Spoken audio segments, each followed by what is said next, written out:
Chers amis, est-ce que vous aimez les pièges? Et le thème aujourd'hui, c'est le piège religieux. La paraphrase de Matthieu 6, verset 1 nous dit « N'en faites pas tout un numéro ». Comment masquer votre hypocrisie?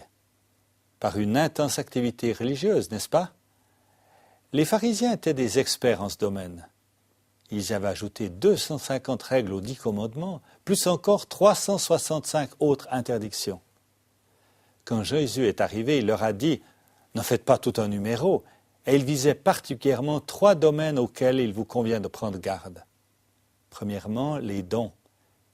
Écoutez la paraphrase de Matthieu 6, versets 2 à 4.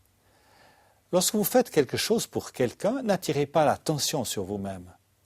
J'ai vu de telles personnes à l'œuvre, je vous l'assure, de véritables acteurs. Ils utilisent même les réunions de prière pour en faire leur scène où ils pourront jouer la comédie de la compassion. Ils continuent leur numéro tant que la foule les observe. On les applaudit, certes, mais telle sera leur seule récompense. Deuxièmement, la prière. Écoutez cette paraphrase de Matthieu 6, versets 5 à 7. Lorsque vous vous présentez devant Dieu, ne transformez pas non plus cela en production théâtrale. Regardez toutes ces personnes qui font un spectacle de leur prière, espérant devenir de véritables vedettes. Croyez-vous que Dieu soit assis dans une loge? Voici ce qui me ferait plaisir, disait Jésus, c'est que vous trouviez un lieu calme, retiré, pour ne pas être tenté de jouer un rôle devant Dieu. Soyez-y aussi simple et honnête que possible.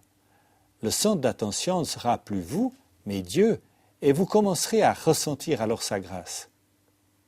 Finalement, la critique. Écoutez cette paraphrase de Matthieu 7, versets 1 et 2. Ne vous moquez pas des gens, regardant seulement leurs manquements, critiquant leurs points faibles, à moins que, bien sûr, vous ne souhaitiez être traité de la même manière qu'eux. Cet esprit de critique a un effet de boomerang. Il est facile de voir le mince sourire sur les lèvres de votre voisin et d'ignorer l'horrible rictus qui déforme les vôtres.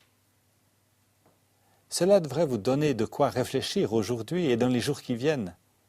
Alors attention au piège. Bonne semaine.